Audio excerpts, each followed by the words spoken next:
বন্ধুরা, welcome to পাখির বিদ্যালয়। আজ এই ভিডিওতে এখন শীতকাল চলছে, শীতকালে কি প্রবলেম আমরা জানি, কিন্তু সবথেকে বড় প্রবলেম হচ্ছে ঠান্ডা লাগা, যেটা ইমিউনিটি থেকে আপনার পাখির ইমিউনিটি ঠিক নেই।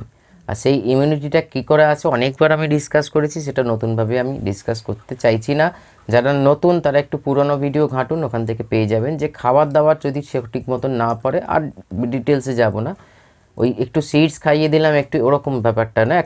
এক পেয়ারও যদি পাখি থাকে আপনার কাছে, তাকে quantity food and quality food দিতে হবে। তা আপনাকে মানে এইরকম নয় যে যাদের ধরুন খুব বড় সেট আপ, ধরুন 100 পেয়ারে 50 পেয়ার 200 পেয়ার নিয়ে কাজ করছে, তারাই আপনার কাছে এক পেয়ার আছে, তাকে নিয়েই সন্তুষ্ট থাকুন, এবং সেটাই আপনার কাছে সবথেকে বড় জিনিস। দেখুন আমাদের কি হয়, আমরা তো বিগিনার, আমাদের কাছে ধরুন 1-2 পেয়ার পাখি আছে, আমরা যখন কোনো বড় সেট আপ দেখি, আমরা মানে ব্রেন হাইজ্যাক মতন হয়ে যায়।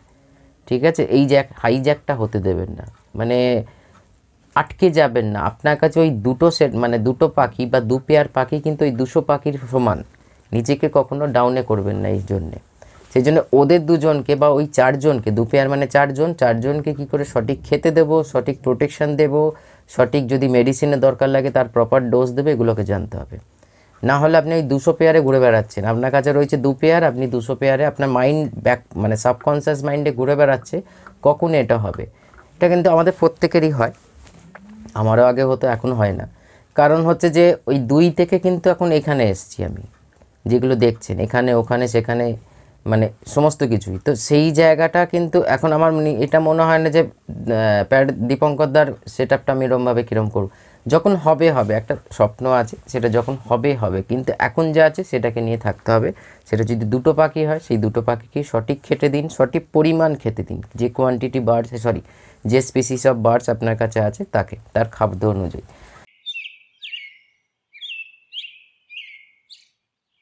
শীতকাল চলছে, শীতকালে কি প্রবলেম আসছে, সেটা হচ্ছে ঠান্ডা লাগা, gas acidity problem, indigestion problem. হালাকি এই সময় গ্যাস অ্যাসিডিটি ইনডাইজেশন প্রবলেম হওয়ার কথা নয়, এটা গরম বর্ষাকালে হলে সেটা না মেনে নেওয়া যায়, মানুষ শুদ্ধ হয়। শীতকালে ডাইজেশন ইমপ্রুভমেন্ট হয়, কিন্তু সেখানে দেখছেন যে প্রবলেম আসছে, তার মানে আপনার পাখির লিভারটা কোনো না কোনোভাবে ক্ষতিগ্রস্ত, বা ইন্টেস্টাইন মানে টোটাল ডাইজেশন যে সিস্টেমটা একটা আছে, শরীরের সিস্টেম বলা হয় ডাক্তারি ভাষাতে, সেই কোনো না কোনো জায়গায় কিছু প্রবলেম হয়ে রয়েছে। তো এই দুটো সাবজেক্টকে নিয়ে আমরা কথা বলবো, এবং তার হোমিওপ্যাথিক কম্বিনেশন কি। আজকে হোমিওপ্যাথিক কথা বলছি, পরে কোনো এক ভিডিওতে ন্যাচারাল কম্বিনেশন বলবো। তো সেটা হচ্ছে ধরুন ঠান্ডা লাগার জন্যে যে হোমিওপ্যাথিক কম্বিনেশন, ঠান্ডা লাগারও অনেক কারণ আছে।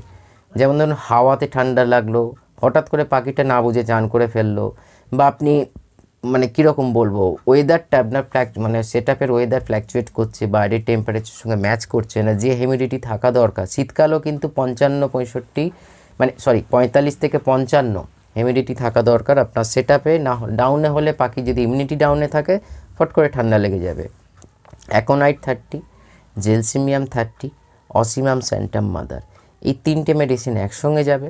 ডোজ তো আপনি জানেন, আমি বলি না, আমাকে হোয়াটসঅ্যাপে জিজ্ঞেস করে নিতে হবে। আর যারা পুরনো লোক তারা অলরেডি জানেন যে এর কী ডোজ হতে পারে, সেটা আপনি ইউজ করে ফায়দা নিতে পারেন। তবে এটা যখনই দেবেন, সকালে দুপুরে এরকমভাবে দিন, কিন্তু উষ্ণ গরম জলে প্রোভাইড করুন। আর একটা মেডিসিন এখানে আলাদাভাবে সফট ফুডের সঙ্গে দিন, যদি সফট ফুড না খায় তাহলে ওই জলে না দিয়ে একটা আলাদা কোনো জলে আপনি প্রোভাইড করুন। দিনে একবার করে অন্তত কালিফস 6x বা 12x হলে ডোজটা কম হবে, 6x হলে প্রপার ডোজ হবে। কারণ হচ্ছে পাখি শীত ঠান্ডা লাগুক আর পেট খারাপ করুক, একটু 19-20 শরীরে প্রবলেম হলে, স্টেবিলিটি না থাকলেও ফট করে ডিপ্রেশন অনুভব করে, মুড বদলে যায়। যদি অ্যাডাল্ট পাখি বাচ্চা হয়েছে ধরুন, ফট করে জ্বর হলো বা ঠান্ডা লেগে গেল, খাওয়ানো ফট করে ছেড়ে দেবে। কিন্তু যদি বন্ডিং পেয়ার হবে, ফিমেলের এরকম হলে মেল সামলে নেয়, মেলের হলে ফিমেল সামলে নেয়। কিন্তু যদি নন বন্ডিং পেয়ারের থেকে আপনি পেয়ার মানে ক্ল্যাচ নিচ্ছেন, তাহলে বাচ্চা খাওয়ানো ছাড়তে বাধ্য, মুড বদলে যাবে, বাচ্চাকে মারবে, ফেলে দেবে, বেশিক্ষণ মানে থাকবে না, বাইরে বসে থাকবে চুপচাপ। কারণ নিজের দিয়ে চিন্তা করুন, আপনার নিজের শরীর যদি খারাপ থাকে, তাহলে দেখবেন কোনো কাজ করতে ইচ্ছা করে না, বিশেষ করে পেট কামড়ানো, বিশেষ করে জ্বর, গা হাত পা ব্যথা, ভালো লাগে, মনে হয় একটু রেস্ট নিই। তখন কেউ যদি এসে ডিস্টার্ব করে, ভালো লাগে না, সেম কন্ডিশান ওদের। ফলে কালিফস 6xটা সঙ্গে রাখুন, অ্যাকোনাইট, জেলসিমিয়াম, অসিমাম স্যান্টাম, এটা একটা কম্বিনেশন গেল, আর কালিফস আলাদাভাবে গেল। ইনডাইজেশনের প্রবলেম অনেক রকম প্রবলেম হয়, ইনডাইজেশনেই অনেক রকম প্রবলেম হয়। কোনো খাদ্য থেকে ইনডাইজেশন হয়েছে, খাবারটা ডাইজেস্ট হচ্ছে না তার জন্য ইনডাইজেশন হয়েছে, ফুড পয়জনিং থেকে ইনডাইজেশন হয়েছে, কোনো ব্যাকটেরিয়া ভাইরাস থেকে লিভারে এফেক্ট হয়েছে, ফাঙ্গাল ইনফেকশানও লিভারে ধরে, সেখান থেকে কিছু না কিছু প্রবলেম হয়েছে, বা আপনার খাদ্য মানে সিস্টেমে মানে ডাইজেশন সিস্টেমে কোনো জায়গায় কোনো এনজাইম ঠিক মতন রিলিজ হচ্ছে না বা এসএল অ্যাসিড রিলিজ হচ্ছে না যেটা খাদ্যটাকে সঠিকভাবে পচায়, তার থেকে ইনডাইজেশন হচ্ছে। আলাদা মানে আমি দু একটা কম্বিনেশান বলছি, যেমন ধরুন কার্বোভেজের সঙ্গে কালমেঘ রাখুন, বা যেমন সাদা পটিতে কার্বোভেজ কালমেঘ খুব মারাত্মক কাজ করে, সাদা পটিতে চুনা পটি যেটাকে বলা হয়। গ্যাস হচ্ছে প্রচণ্ড, বাচ্চার ক্রপ ফুলে যাচ্ছে বা পাখির ক্রপের ডাইজেশন, মানে আমরা তখন বাচ্চাটাকে দেখে তো অভ্যস্ত, অ্যাডাল্ট পাখিরও কিন্তু প্রবলেম হয়, কিন্তু অ্যাডাল্ট পাখির ওপরে ফেদার থাকে বলে আমরা বুঝতে পারি না, খাচ্ছে তো কিন্তু কতক্ষণের মতো খাওয়া ডাইজেস্ট হচ্ছে সেটা পটি থেকে বুঝতে হবে। ফলে লাইকোপোডিয়াম 30 পোটেন্সিতে ইউজ করুন, তার সঙ্গে কার্বোভেজ 30 ইউজ করুন। যদি এই কম্বিনেশানটা কাজ করে গেল, মানে কাজ তো করবে, মানে মারাত্মক কম্বিনেশান এটা। না হলে রুবিনিয়া 30-র সঙ্গে কার্বোভেজ 30 রাখুন, বা ইন্ডিভিজুয়াল রুবিনিয়া মাদার রাখুন। এছাড়াও ইনডাইজেশনের আর একটা ভালো মেডিসিন আপনারা জানেন জিঞ্জিবার মাদার, বা যেটা আদা থেকে তৈরি হয়, যেটা গা হাত পা ব্যথা, সর্দি কাশি, ইনডাইজেশন, পটি ক্লিয়ার নেই, গ্যাস ফর্মেশন হচ্ছে, সমস্ত কিছুতে এটা কাজ করবে। বিশেষ করে ককটেল পাখির দেখবেন পটিতে একটু গ্যাস হয়, অন্যান্য পাখির থেকে ককটেলের একটু পটিতে গ্যাস হয়, বা কনুরুর অনেক সময় অল্প গ্যাস হয়, যেটা মানে ব্যাড স্মেল ছাড়ে, সেই সময় আপনি লাইকোপোডিয়াম ইউজ করে দেখুন। তার সঙ্গে আপনি আলাদাভাবে জিঞ্জিবার মাদার ইউজ করুন। আপনার যাবতীয় যে ভেতরে যে পচন গ্যাসটা তৈরি হচ্ছে, হাইড্রোক্লোরিক অ্যাসিড যেটাকে আমরা বলি, একটা অদ্ভুত ধরনের গ্যাস তৈরি হয়, সেটাকে রিলিজ করিয়ে দেবে, ইনডাইজেশন প্রবলেমটাও দূর করবে। এবার ধরুন পটির অনেকগুলো ক্যাটাগরি আছে, যেটা কিনে আমার একাধিকবার দুটো চ্যানেলে ডিসকাস করা আছে, কিন্তু হ্যাঁ আমি নেক্সট লেভেল একটা ভিডিও বানাতে চলেছি, যে ছবি সমেত আমার কাছে যে ছবিগুলো আছে সেটাকে কালেক্ট করে কোন পটিকে স্বাভাবিক পটি, কোন পটিটা স্বাভাবিক পটি নয়, কোন পটিটাকে থেকে মনে হবে এটা ডায়রিয়ার যেমন সিমটম হচ্ছে, মানে সুতোর মতন ঝুলবে, থক করে পড়লে স্প্লিট হয়ে যেতে পারে, যদি জলের ভাব বেশি থাকে তাহলে লুজ মোশন কন্ডিশনে ঢুকছে, অনেক কিছু ব্যাপার আছে এখানে ফ্রেন্ডস। একটা পটি থেকে এই যে আমাদের এই ধরুন কোনো প্রবলেম হলে ডাক্তার পটি টেস্ট করতে দেয়, তার কারণ হচ্ছে যে কি কোনটা এনজাইম বেশি আসছে, কোথা থেকে কি আসছে না আসছে ইত্যাদি, তো সমস্ত কিছু মিউকাস আছে কিনা জানবার জন্যে। পাখিরও দেখবেন মিউকাস যদি সাদা সবুজ একসঙ্গে আছে, তবে হ্যাঁ এখানেও একটা ঠিক, যে পাখি সফট ফুড বেশি খায় সেই পাখির কিন্তু পটি একটু নরম হয়, যে পাখি সিডস বেশি খায় সে পাখির পটি কিন্তু একটু শক্ত হয়, এটা কিন্তু স্বাভাবিকের মধ্যে পড়ে। আপনার পাখি যদি পিলেটস খায় বেশি, তাহলে পিলেটস অনুযায়ী চকলেট কালার এই ধরনের কালারে আসবে। যদি শাকসবজি গ্রিন ভেজিটেবলস, যেমন আমার পাখির, আমি আমার সেট আপের কথা বলি, গ্রিন পটি মানে গ্রিন বলতে একদম সবুজ টকটকে মনে হচ্ছে কাঁচা, এরকম নয়, মোটামুটি একটা অ্যাভারেজ গ্রিন থাকে, যেহেতু সে সব ফ্রুটটাকে বেশি ইনটেক্ট করে, সিড মিক্স একটা কোয়ান্টিটি অনুযায়ী দেওয়া হয়, ওখানেও কোয়ান্টিটি এখানেও কোয়ান্টিটি, বাট একটা ব্যালেন্স মেনটেন করা হয়।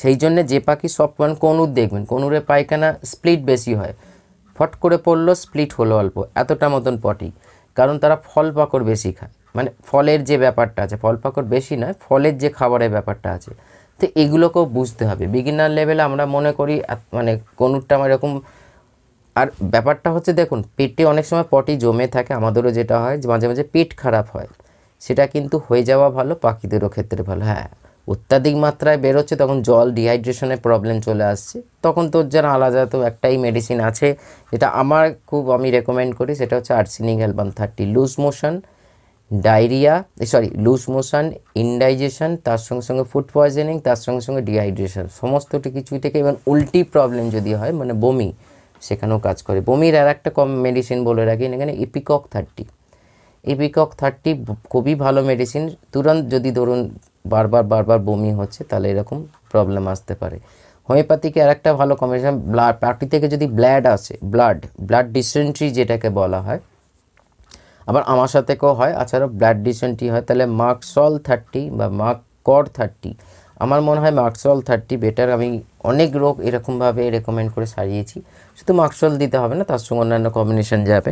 আদারওয়াইজ নাক্স ভূমিকা, আমার মনে হয় যে নাক্স ভূমিকা এমনই একটা মেডিসিন যে শরীরের সমস্ত অঙ্গে, হোমিওপ্যাথিকে এটাই হচ্ছে সবথেকে বড় সুবিধে। যেমন ধরুন আর্নিকা জানেন ব্রেন হ্যামারেজেও কাজ করে। আর্নিকা ব্রেনে যদি কোনো ক্লট লেগে থাকে, ধরুন পাখিটা ধাক্কা লেগে তারপর থেকে প্যারালাইসিস হয়েছে, কোনো ক্লট জমে রয়েছে। আর্নিকা সেই ব্লাড ক্লটটাকে দিনের পর দিন জমে থাকা ব্লাড ক্লটকেও ক্লিয়ার করে। আমরা জানি আর্নিকা মাদার মানে হচ্ছে চোট লাগলে লাগায়। প্যারালাইসিস ডিজিজও আর্নিকাকে ইউজ করা হয়, বড় বড় ডাক্তারেরা করে। তো এখানে শেখার কোনো শেষ নেই, কিছু কম্বিনেশন শেয়ার করলাম আপনাদের সঙ্গে। এবার জিনিসটাকে রোগ বুঝে আপনাকে মেডিসিন অ্যাপ্লাই করতে হবে। কিন্তু এখানে আবার বলছি, যেটা আমি আবার আমার হিন্দি চ্যানেলে শান্তনু বার্ডস কেয়ার চ্যানেলে আজই বলেছি, প্রপার ডোজ ইউজ করুন ফ্রেন্ডস। নানামণি ননামাতে কিন্তু নিজে কিন্তু ডিস্টার্ব করছেন আপনারা, যারা আমাকে অনেক দিন ধরে আমাকে বলতে আমার চ্যানেলটাকে অনেক দিন ধরে ফলো করে আছে, তাদের কোনো ডাউট নেই। তারা খালি মেডিসিন জিজ্ঞেস করে ডোজ তারা জেনে গেছে। কিন্তু এই 10 ফোঁটা 30 ফোঁটা 2 ফোঁটা আর সঠিক ডোজের মধ্যে কনফিউশনে পাখিটা কিন্তু প্রবলেম হচ্ছে। তো এই সমস্ত ব্যাপারগুলোকে মাথায় রাখুন, প্রপার ডোজ ইউজ করুন। মেডিসিন সবসময় ঠিক হলেই কিন্তু ডোজ ঠিক হয় না, ডোজ ঠিক হলে তবে মেডিসিন প্রপার কাজ করবে। এটা মাথায় রেখে ডোজটাকে প্রপার জানবার চেষ্টা করুন। আপনার কত ml, কেউ ছোটো বাটিতে দিচ্ছেন, কেউ 1 লিটার জল, যেটা আমাদের দেখুন একটা হ্যাবিট।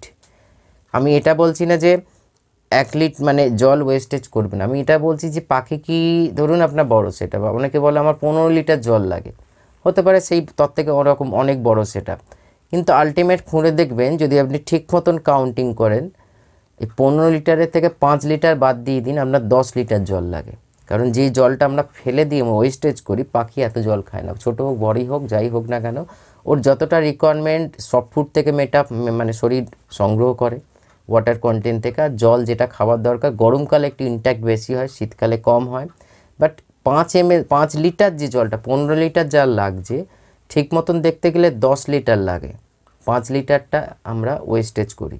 তো এটা আমাদের একটা হ্যাবিট হয়ে গেছে যে আমরা 1 লিটার জল লাগে, আদৌ 1 লিটার জল লাগে না। এটা আমার সেটআপে 1 লিটার জল লাগে বাড়ির সেটআপে। তো সেখানে কিন্তু আমি নিজেও জানি 1 লিটার জলের দরকার পড়ে না, যখন আমি জলটা ফেলি অনেক জল বেঁচে থাকে। এবার আমার তো যেহেতু কলোনি, সেই জায়গায় জলের কোয়ান্টিটি ঠিক রাখতে হয়, কিন্তু 1 গাদা জল দিই না। আমার জল দেখলে আপনারা নিজেরাই বুঝতে পারবেন, মনে হবে আপনাদের যে পাখিটাকে আমি মানে ট্রাস্টি রাখছি। বাট প্রত্যেকটা পাখি জল ইনট্যাক্ট করে এবং তারপরেও কিন্তু জল বেঁচে যায়, কারণ তারা সফট ফুড থেকে জল ইনট্যাক্ট করছে। বুঝতে হবে, জানতে হবে, তবে কিন্তু আমরা এগোতে পারবো। সঠিকভাবে এগোন, অনেক কিছু বুঝতে পারবেন। নমস্কার।